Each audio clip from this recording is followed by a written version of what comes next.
बिस्मिल्लाहिर्रहमानिर्रहीम। कभी कभी अल्लाह ताला अपनी कुदरत ऐसे वक्त पर दिखाता है जब इंसानी समझ और ताकत पूरी तरह जवाब दे चुकी होती है। मदीना मुनव्वरा की मुबारक धरती पर 2025 में एक ऐसा हादसा हुआ जिसने देखते ही देखते हर चेहरे पर खौफ और हर दिल में दुआ भर दी। टूटते शीशे, बिखरी चीखें, धुआं और अफरा तफरी, और लोगों की आंखों में बस एक सवाल, या अल्लाह अब कौन मदद करेगा। और फिर उस मंजर में ऐसा लम्हा आया जिसने हर देखने वाले को हिला दिया। जब सब कुछ खत्म होता लग रहा था, अल्लाह की रहमत आसमानी पर्दे की तरह उतर आई। आज भी जो लोग उस वक्त मौजूद थे उस पल को करामात कहकर याद करते हैं, क्योंकि सच यही है, रहमत ए इलाही के सामने कोई मुसीबत बड़ी नहीं होती। दोस्तों, जैसा कि आप सभी जानते हैं कि हर दिन भारत से हजारों मुसलमान उमरा की नीयत से सऊदी अरब के पवित्र नगरों की ओर रुख करते हैं। ज्यादातर यात्री पहले मक्का शरीफ पहुंचकर उमरा की अदायगी करते हैं और लगभग 10 से 15 दिन वहीं रहकर इबादत और खुदा की रहमत में खुद को डुबोते हैं। इसके बाद वे मक्का से मदीना की ओर बढ़ते हैं, जहां रोजा ए रसूल की ज़ियारत की पुण्यभूमि उनकी राह देखती है। सऊदी अरब में उमरा करने वाले अधिकतर भाई बहन किसी भरोसेमंद टूर एजेंसी के जरिए ही इस पवित्र सफर पर निकलते हैं, और मक्का से मदीना की यात्रा की जिम्मेदारी भी उसी एजेंसी की होती है। इसी तरह कुछ दिन पहले हैदराबाद से एक ग्रुप उमरा की नीयत से रवाना हुआ, जिसमें कुल 45 लोग शामिल थे। इस समूह में एक ही परिवार के 7 सदस्य भी थे, जो अपनी नीयत और इबादत की लगन से भरपूर थे। उमरा की अदायगी के बाद जब ये लोग बस में सवार होकर मक्का से मदीना जा रहे थे, तो बस में ड्राइवर समेत कुल 46 लोग थे। हर दिल में सिर्फ एक ही आवाज गूंज रही थी, लब्बैक अल्लाहुम्मा लब्बैक। और हर नजर उस रहमत ए इलाही की ओर थी जो हर मुसलमान की नीयत और इबादत के सामने हमेशा फैलती है। दोस्तों, आपको बता दें कि मक्का से मदीने की दूरी करीब 450 किलोमीटर है, और यह सफर आम तौर पर 6 से 7 घंटे में पूरा होता है। उस रात भी यह मुबारक कारवां इसी पवित्र सफर पर निकला था। रात का वक्त था, दिलों में इबादत का सुकून था, होठों पर दुआएं थीं, और कोई नहीं जानता था कि कुछ ही पल में कैसी परीक्षा आने वाली है। बस मदीना की तरफ बढ़ रही थी, लेकिन मदीना से लगभग 160 किलोमीटर पहले मोहराज नाम की जगह पर अचानक बस का टायर फट गया। बेकाबू होकर बस पलट गई और सामने खड़े एक डीजल टैंकर से भयानक टक्कर हो गई। टक्कर इतनी भयानक थी कि बस तुरंत आग के गोले में बदल गई। बस में बैठे 46 मुसलमान यात्रियों में से 45 शहीद हो गए, और यह सब कुछ उसी अल्लाह की कुदरत के हाथ में था। लेकिन उसी रहमत ए इलाही के तहत एक शख्स अल्लाह की हिफाजत से सुरक्षित बच गया। ये वह पल था जब हर इंसान को एहसास हुआ, अल्लाह की रहमत और कुदरत के सामने कोई भी मुसीबत स्थायी नहीं होती, और उनकी योजना हमेशा इंसान की नीयत और इबादत के साथ जुड़ी होती है। भारतीय समय के मुताबिक यह हादसा रात 1:30 के करीब हुआ। सऊदी अरब का समय भारत से लगभग 2.5 घंटे पीछे चलता है, इसलिए वहां के हिसाब से यह हादसा करीब 11 बजे रात का रहा होगा। सामान्यतः ज्यादातर टूर एजेंसियां उमरा करने वालों को रात के समय ही मक्का से मदीना लेकर निकलती है, क्योंकि लंबा सफर रात में आराम से गुजर जाता है और लोग सोते हुए सफर पूरा कर लेते हैं। सऊदी में चलने वाली बसें पूरी तरह एयर कंडीशनर होती हैं, और इनके दरवाजे तथा खिड़कियां इतनी मजबूती से बंद होती हैं कि हादसे की स्थिति में उन्हें खोल पाना बहुत मुश्किल हो जाता है। जैसे ही बस टैंकर से टकराई, भीषण आग भड़क उठी। दूर खड़े लोगों ने देखा कि आग की लपटें आसमान को छू रही थीं। इन बसों के शीशे भी बहुत भारी और मजबूत होते हैं, इसलिए उन्हें तोड़ना लगभग नामुमकिन होता है। आग लगते ही हर तरफ चीखें गूंज उठीं। हैदराबाद के 45 लोग शहीद हो गए। हर तरफ खून, मलबा, धुआं, दर्द और अफरा तफरी थी। लोग रो रहे थे, दुआएं मांग रहे थे। ऐसा लगा जैसे कयामत का छोटा सा मंजर उतर आया हो। फौरन ही फायर ब्रिगेड की टीमें पहुंची और आग बुझाने की कोशिशें शुरू की, लेकिन लपटें इतनी तेज थीं कि यह मंजर देखकर फायर ब्रिगेड वालों ने भी कह दिया, इस आग में कोई भी जिंदा नहीं बच सकता। लेकिन दोस्तों, जिंदगी और मौत सिर्फ अल्लाह ताला के हाथ में है। अल्लाह जिसे चाहे जिंदगी दे दे, जिसे चाहे मौत दे दे। इंसान की ताकत खत्म हो सकती है, लेकिन अल्लाह की रहमत कभी खत्म नहीं होती। यह सब अल्लाह ताला के इख्तियार में ही है। बताया जाता है कि आग इतनी भयानक थी कि उनके जिस्म पहचानने लायक भी नहीं बचे। लेकिन याद रखिए, अल्लाह पाक रहमान है, रहीम है और उसकी कुदरत के आगे इंसान कुछ भी नहीं।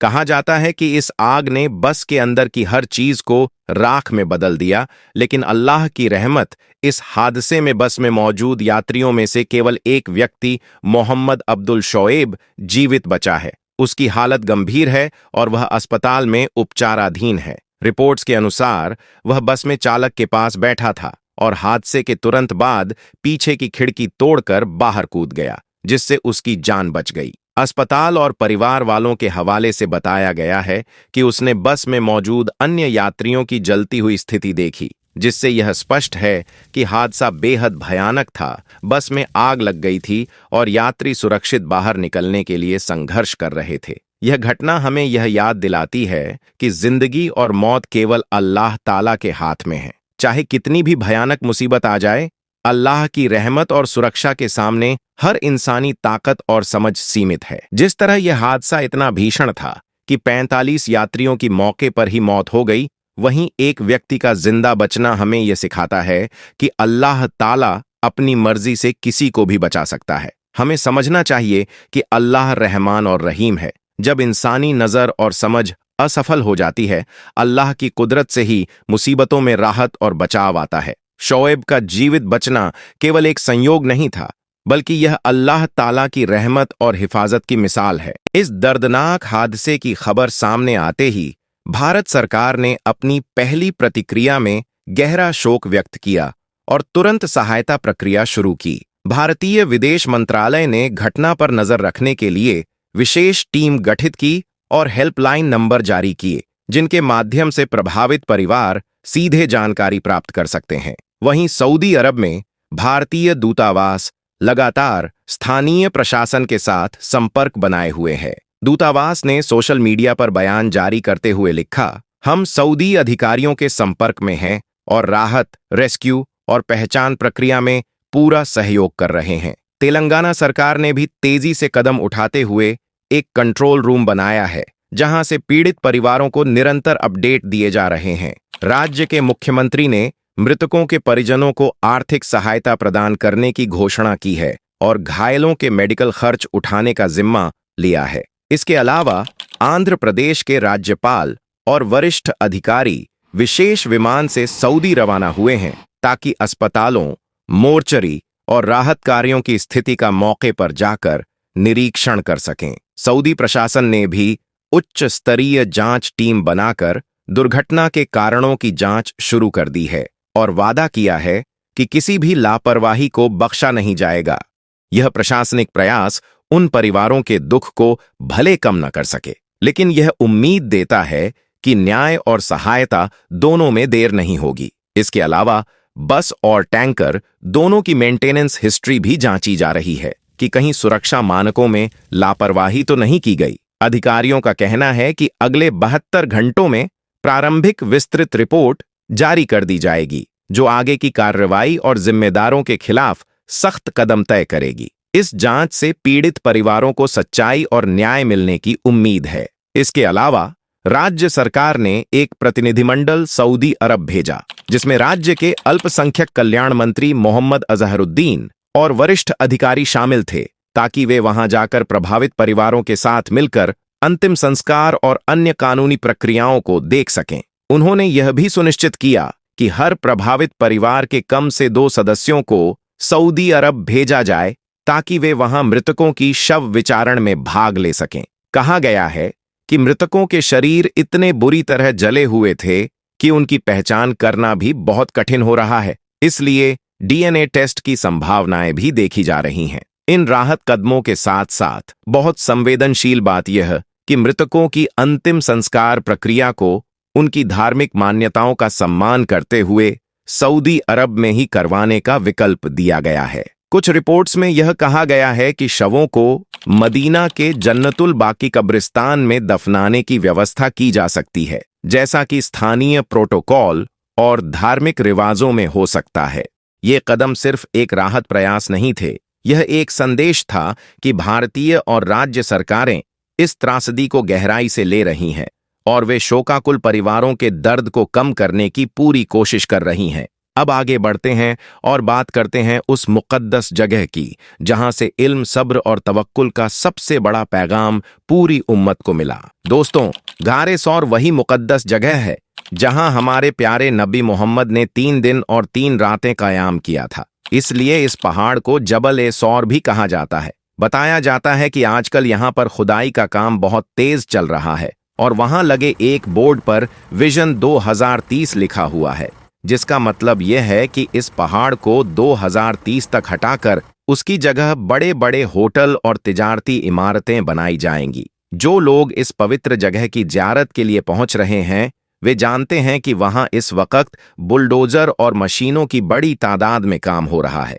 मक्का मुकर्रमा और उसके आसपास की कई पुरानी ऐतिहासिक निशानियां पहले ही हटाई जा चुकी हैं और उनकी जगह आलीशान इमारतें, होटल, शॉपिंग मॉल और मनोरंजन की जगहें बना दी गई हैं। बताया जाता है कि ये प्रोजेक्ट 2030 तक हर हाल में मुकम्मल किए जाएंगे। अब जहां तक जबल ए सौर की बात है तो सऊदी हुकूमत के लिए यह आज सिर्फ एक पहाड़ भर है। इसके अलावा उनके नज़र में इसकी कोई और अहमियत नहीं है, लेकिन हकीकत यह है कि यही वह मुबारक पहाड़ है जहां अल्लाह के प्यारे नबी हजरत मोहम्मद के मुकद्दस कदम पड़े थे। यही वह जगह है जहां हजरत अबू बकर सिद्दीक रज्जी ने रसूलुल्लाह को अपने मुबारक कंधों पर उठाकर गार ए सौर तक पहुंचाया था। और यही नहीं, इसी पहाड़ पर नबी पाक ने 3 दिन और 3 रातें बिताई थीं। आप सोचिए कि आज के जमाने में भी इस पहाड़ की चोटी पर पहुंचना कितना मुश्किल और थकान भरा होता है। सख्त पत्थर, तीखी चढ़ाई और भारी ऊंचाई। तो फिर जरा अंदाजा लगाइए कि 1400 साल पहले जब रास्ते भी मुश्किल थे और हालात भी, उस वक्त अल्लाह के प्यारे नबी पर क्या गुजरी होगी जब आप यहां पहुंचे थे। वह भी उस रात जब अंधेरा चारों तरफ था और दूसरी ओर कुफ्फार मक्का पूरी ताकत के साथ आपकी तलाश में थे और उन्होंने आपके सिर की कीमत तक तय कर दी थी। लेकिन सुभान अल्लाह, नबी ए पाक को अपने रब की मदद पर पूरा यकीन था, क्योंकि जब बंदा अल्लाह पर भरोसा कर लेता है तो अल्लाह भी उसे अपनी अमान में ले लेता है और फिर कोई ताकत उसे नुकसान नहीं पहुंचा सकती। इसलिए अल्लाह ने अपने प्यारे महबूब को दुश्मनों के बीच से इस तरह निकाला कि हर कोई देखते ही रह गया। दोस्तों, आपको यह जानकर हैरानी होगी कि जब अल्लाह के प्यारे नबी ने मक्का से हिजरत की तो वह दिन आपकी पैदाइश का दिन था। सुबह सुबह जब कुफ्फार मक्का ने नबी के घर में घुसकर उत्पात मचाया तो उस वक्त हजरत अली सो रहे थे, इसलिए उन्हें छोड़ दिया गया। इसके बाद वे हजरत अबू बकर सिद्दीक के घर पहुंचे, जहां अबू जहल ने हजरत अस्मा के कान पर थप्पड़ मारा और उनका एक कान फट गया। इस पहाड़ के पीछे हजरत अबू बकर सिद्दीक ने हिजरत के लिए 2 ऊंट तैयार कर रखे थे। वहीं उनका गुलाम आमिर बिन फहीरा रोज बकरियों के साथ गार में दूध ले जाता था। हजरत अस्मा बिनती अब्बू बकर, जो हजरत अबू बकर सिद्दीक की बेटी और हजरत जुबैर बिन अव्वाम की पत्नी थीं, हर रोज गाड़ में नबी और अपने वालिद के लिए खाना ले जाती थीं। इस तरह नबी को मक्का की सभी गतिविधियों की जानकारी मिलती रहती और खाने पीने में भी कोई कठिनाई नहीं होती थी। दूसरी तरफ कुफ्फार मक्का हर जगह नबी को तलाश कर रहे थे, लेकिन उन्हें कहीं भी नहीं मिला। यह देखकर वे बड़े हैरान हो गए और सोचने लगे, मोहम्मद कहाँ गया? क्या यह जमीन ने उसे अपने भीतर छुपा लिया या वह आसमान पर चला गया? कई कुफ्फार, जिनमें अब्बू जहल भी शामिल था, पहाड़ के दहाने तक पहुंच गए। नबी और हजरत अब्बू बकर को इतना करीब से सुन पाए कि उनकी सारी बातें स्पष्ट सुनाई दे रही थीं।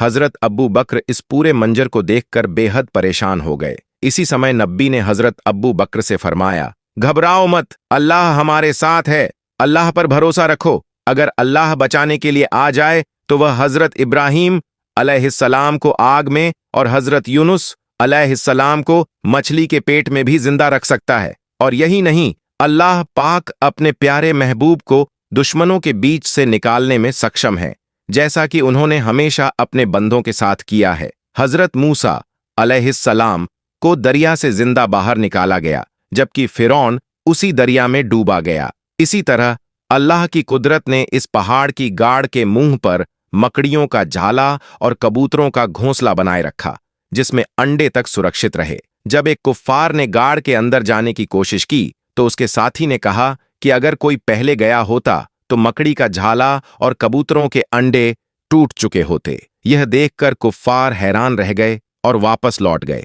इसके बाद मक्का के कुफ्फारों ने नबी और उनके साथी को ढूंढने के लिए 100 ऊंट का इनाम घोषित किया। हर कोई तेजी से घोड़े पर सवार होकर नबी को तलाशने निकला। 3 दिन बीत गए और जब कुफ्फार का जोश कम हुआ तो हजरत अब्बू बकर सिद्दीक का गुलाम 2 ऊंट लेकर गाड़ के पास पहुंचा। एक ऊंट पर नबी और दूसरे पर हजरत अब्बू बकर और उनके गुलाम सवार हुए और तीनों मदीना की ओर रवाना हुए। इसी बीच सुराका बिन मालिक ने उन्हें पीछा किया, लेकिन 3 बार घोड़े से गिरा और हर बार उसे चेतावनी मिली कि इस रास्ते मत जाओ। लालच के बावजूद जब वह करीब पहुंचा तो घबराकर हजरत अब्बू बकर ने कहा, दुश्मन बहुत पास है। नबी ने फरमाया, गम मत करो, अल्लाह हमारे साथ है। सुराका का घोड़ा जमीन में धंस गया और वह डर कर नबी के पास हाजिर हुआ, माफी मांगी और नबी ने उसे माफ कर दिया और उसके लिए दुआ फरमाई। इस तरह यह पहाड़ मुसलमानों के लिए बेहद मुकद्दस और पाक जगह बन गया। जिस जगह पर हमारे प्यारे नबी के कदम पड़े हैं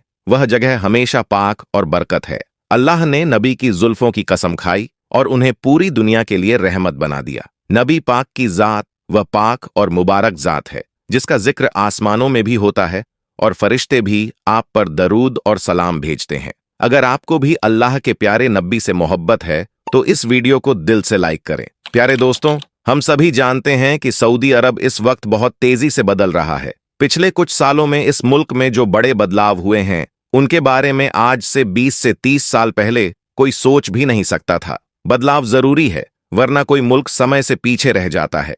मगर हैरानी की बात यह है कि सऊदी अरब में बदलाव के नाम पर जो कुछ किया जा रहा है वह दुनिया भर के मुसलमानों को पसंद नहीं आ रहा। सबसे अहम बात यह है कि मक्का शहर की ऐतिहासिक और कीमती चीजें तेजी से खत्म हो रही हैं। हिजाज मुकद्दस, जहां हमारे प्यारे नबी और सहाबा की कब्रें, घर और निशानियां थीं, उनमें से 95% को मिटा दिया गया है। नई ऊंची इमारतों और होटलों की वजह से इस्लामी इतिहास की महत्वपूर्ण निशानियां तेजी से खत्म की जा रही हैं। उदाहरण के लिए नबी अकरम का जन्म स्थान पहले जानवरों की मंडी बना दिया गया, फिर लोगों के विरोध पर वहां लाइब्रेरी बना दी गई। हजरत खदीजा रज्जलाहु अन्हा का घर गिराकर बैतुल खला यानी वॉशरूम में बदल दिया गया। दार अरकम को मस्जिद हरम की तौसी में खत्म कर दिया गया। हजरत फातिमा सलामुल्लाह अलैहा की इबादत गाह बैतुल हुजन का गुंबद गिरा दिया गया। बीबी हव्वा की कब्र को कंक्रीट से ढक दिया गया।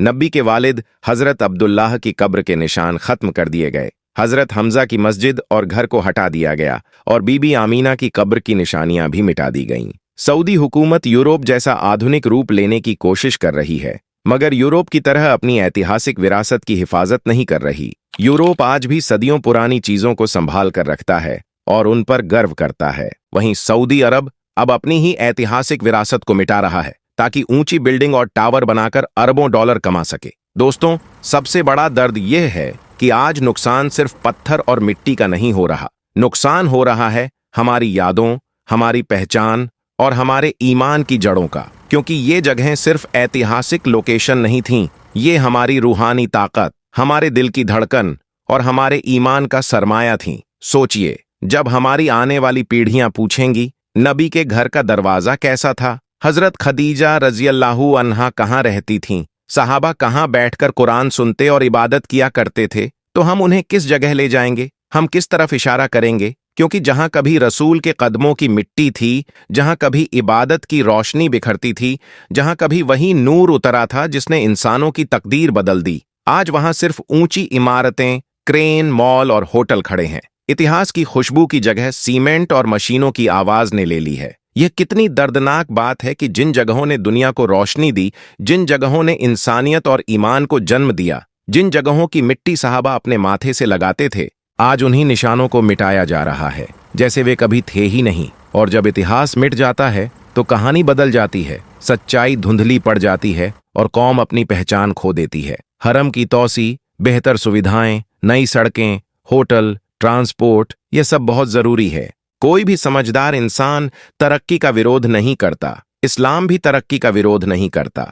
लेकिन सवाल यह है कि क्या तरक्की सिर्फ इसी तरह हो सकती थी? क्या यह सब उन मुकद्दस जगहों को बचाकर नहीं किया जा सकता था? दुनिया के कई मुल्क तरक्की भी कर रहे हैं और अपनी विरासत भी संभाल कर रखे हुए हैं। तरक्की और तवाद, हेरिटेज प्रेजर्वेशन, हमेशा साथ साथ चल सकते हैं, जैसा कि तुर्की, मिस्र और यूरोप ने साबित किया है।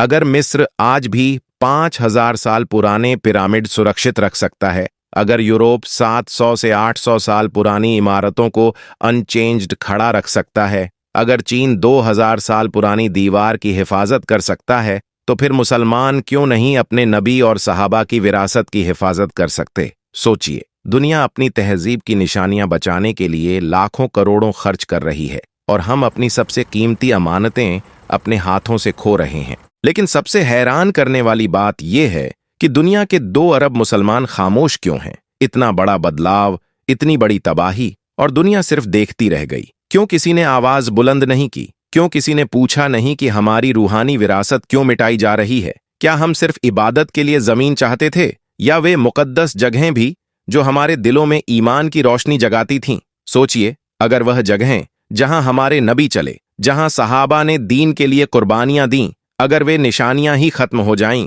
तो आने वाली पीढ़ियां क्या जानेंगी, क्या महसूस करेंगी? क्योंकि इतिहास जब मिट जाता है, फिर लोग कहानी बदल देते हैं और सच्चाई धीरे धीरे खो जाती है। जब जगहें मिट जाती हैं, फिर यादों का सहारा सिर्फ शब्द रह जाते हैं और शब्दों को बदलने में देर नहीं लगती। आज जो खामोशी हम बरत रहे हैं, यही खामोशी सबसे बड़ा खतरा है। यह खामोशी आने वाली पीढ़ियों के दिलों में सवाल छोड़ जाएगी, हमारी विरासत कहाँ गई? हमारे नबी की यादों के निशान कौन बचा सकता था? तो प्यारे दोस्तों, अब सबसे बड़ा सवाल यही है, आखिर हम क्या कर सकते हैं? सिर्फ शिकायत या दुख से कुछ नहीं बदलेगा। अब वक्त है कि दुनिया भर के मुसलमान मिलकर एक मजबूत और शांतिपूर्ण आवाज उठाइए। हमारी मांग साफ होनी चाहिए। इस्लामी ऐतिहासिक स्थानों की सुरक्षा के लिए एक अंतर्राष्ट्रीय कमेटी बनाई जाए, जिसमें ऐसे विद्वान, इतिहासकार और विशेषज्ञ शामिल हों जो इन मुकद्दस जगहों की अहमियत समझते हैं।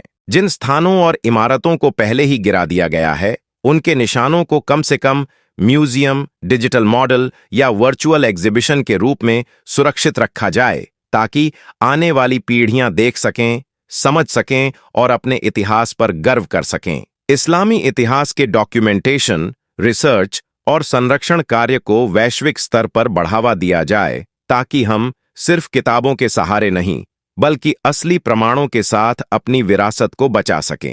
तो दोस्तों, आज की इस वीडियो में बस इतना ही। ये वीडियो आपको कैसी लगी? कमेंट करके जरूर बताएं। हम मिलेंगे अगली वीडियो में। तब तक के लिए अल्लाह हाफिज।